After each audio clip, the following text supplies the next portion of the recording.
नमस्कार, daily line के news file bulletin में आपका स्वागत है। मैं हूं किरण। इस बुलेटिन में हम आपको बताएंगे कि जम्मू कश्मीर विधानसभा चुनाव के लिए कांग्रेस और नेशनल कॉन्फ्रेंस ने पहली लिस्ट में कितने प्रत्याशियों के नाम का ऐलान किया है, और बताएंगे कि हरियाणा विधानसभा चुनाव की तारीख बदलने पर चुनाव आयोग किन मुद्दों पर चर्चा करेगा। इसके साथ ही आपको जानकारी देंगे कि झारखंड के पूर्व सीएम चंपाई सोरेन बीजेपी में कब शामिल हो रहे हैं। लेकिन उससे पहले नजर आज की हेडलाइंस पर। जम्मू कश्मीर विधानसभा चुनाव के लिए कांग्रेस प्रत्याशियों की पहली सूची जारी। सूची में 9 कैंडिडेट्स के नाम का ऐलान। नेशनल कॉन्फ्रेंस ने भी 19 उम्मीदवारों की घोषणा की। हरियाणा विधानसभा चुनाव की तारीख बदलने पर फैसला आज। चुनाव आयोग की दिल्ली में बैठक। सभी मुद्दों पर चर्चा के बाद आ सकती है नई तारीख। एक बार फिर चर्चा में आए झारखंड के पूर्व सीएम चंपाई सोरेन बीजेपी में हो सकते हैं शामिल। 30 अगस्त को रांची में लेंगे पार्टी की सदस्यता। असम के मुख्यमंत्री हेमंत बिस्वा शर्मा ने दी जानकारी। देश के कई राज्यों में भारी बारिश का कहर जारी। गुजरात, राजस्थान, एमपी में बाढ़ जैसे हालात। राजस्थान में अगस्त के महीने में हुई 315 मिलीमीटर बारिश। पीएम मोदी ने अमेरिकी राष्ट्रपति जो बाइडेन से फोन पर की बात। दोनों नेताओं ने यूक्रेन की स्थिति और बांग्लादेश में हिंदुओं की सुरक्षा पर की चर्चा। प्रधानमंत्री ने एक्स पर दी जानकारी। चर्चा करेंगे खबरों की विस्तार से। रुख करेंगे पहली खबर की ओर। जम्मू कश्मीर विधानसभा का चुनाव कांग्रेस और नेशनल कॉन्फ्रेंस साथ मिलकर लड़ रही हैं। दोनों पार्टियों ने 22 अगस्त को गठबंधन किया था और 26 अगस्त को सीट शेयरिंग का फॉर्मूला तय कर लिया गया था।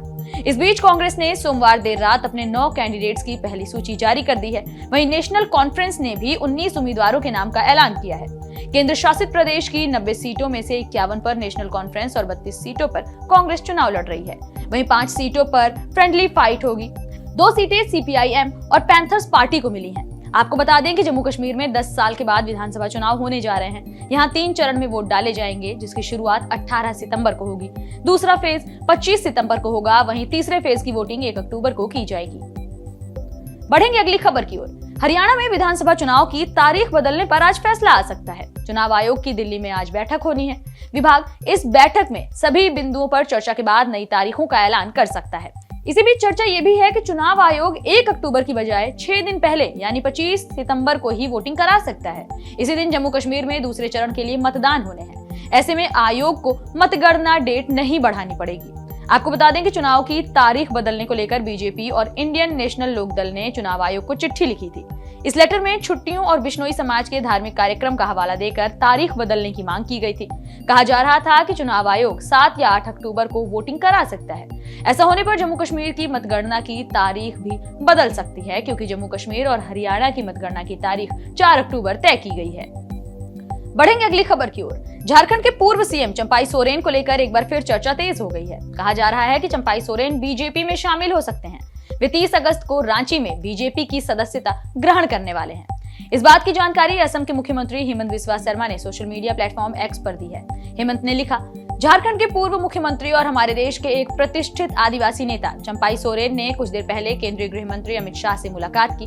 वे 30 अगस्त को रांची में आधिकारिक रूप से भाजपा में शामिल होंगे। इससे पहले 21 अगस्त को चंपाई सोरेन ने अपनी एक नई राजनीतिक पार्टी बनाने का ऐलान किया था। चंपाई ने कहा था कि हम राजनीति से संन्यास लेने नहीं जा रहे। हमने जो अध्याय शुरू किया है उसका चैप्टर बदलता रहेगा। हम नए संगठन को मजबूत करेंगे। रास्ते में कोई दोस्त मिला तो दोस्ती भी करेंगे। बढ़ेंगे अगली खबर की ओर। जम्मू कश्मीर विधानसभा चुनाव की तारीखों का ऐलान हो गया है। केंद्र शासित प्रदेश में चुनाव 3 चरणों में आयोजित किए जाएंगे। इसी बीच सभी राजनीतिक पार्टियों ने तैयारियां भी शुरू कर दी हैं। बीजेपी भी पूरी तरह से तैयार है। इस बीच बीजेपी ने पहले चरण के लिए अपने स्टार प्रचारकों की लिस्ट जारी कर दी है। इस लिस्ट में पीएम मोदी, जगत प्रकाश नड्डा, राजनाथ सिंह, अमित शाह, नितिन गडकरी के अलावा यूपी के मुखिया सीएम योगी आदित्यनाथ को भी जगह दी गई है। उनके अलावा सुनील शर्मा और स्मृति ईरानी भी इस लिस्ट में शामिल हैं। बढ़ेंगे अगली खबर की ओर। बहुजन समाज पार्टी की सुप्रीमो मायावती ने आज राष्ट्रीय कार्यकारिणी की अहम बैठक बुलाई है। इस बैठक में मायावती को एक बार फिर से पार्टी का राष्ट्रीय अध्यक्ष चुना जाएगा। इसके अलावा इस बैठक में मायावती जम्मू कश्मीर, हरियाणा और महाराष्ट्र में होने वाले विधानसभा चुनाव को लेकर भी रणनीति तैयार करने वाली हैं। इसके साथ ही यूपी में 10 सीटों पर होने वाले उपचुनाव को लेकर भी मंथन किया जाएगा। रुख करेंगे अगली खबर की ओर। अब बात करते हैं देश के कई राज्यों में हो रही जोरदार बारिश की।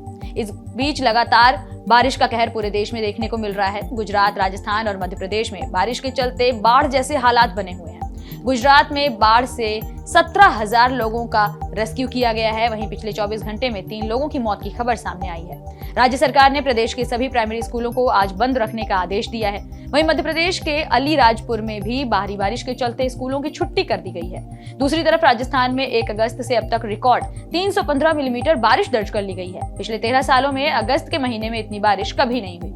उत्तर प्रदेश की बात करें तो यहाँ कई जिलों में बारिश का कहर देखने को मिल रहा है। 4 नदियों का जलस्तर लगातार बढ़ रहा है। कन्नौज और कानपुर में गंगा का जलस्तर 24 घंटे में आधा मीटर तक बढ़ गया है। वहीं वाराणसी की बात करें तो यहाँ गंगा का आरती स्थल डूब गया है। यहाँ छत पर आरती की जा रही है। इसके अलावा छोटे बड़े करीब 300 मंदिर अभी भी पानी में डूबे हुए हैं।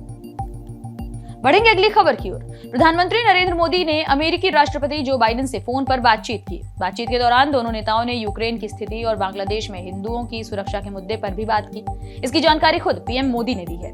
पीएम मोदी ने अपने social media platform x account पर पोस्ट करते हुए कहा कि हमने यूक्रेन की स्थिति समेत क्षेत्रीय और वैश्विक मुद्दों पर बातचीत की है।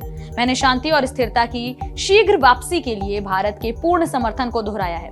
हमने बांग्लादेश की स्थिति पर भी चर्चा की और सामान्य स्थिति को जल्द बहाल करने और बांग्लादेश में अल्पसंख्यकों खासतौर से हिंदुओं की सुरक्षा सुनिश्चित करने की जरूरत पर जोर दिया है। फिलहाल इस बुलेटिन में इतना ही। देश और दुनिया से जुड़ी तमाम बड़ी खबरों से अपडेटेड रहने के लिए बने रहिए डेली लाइन के साथ।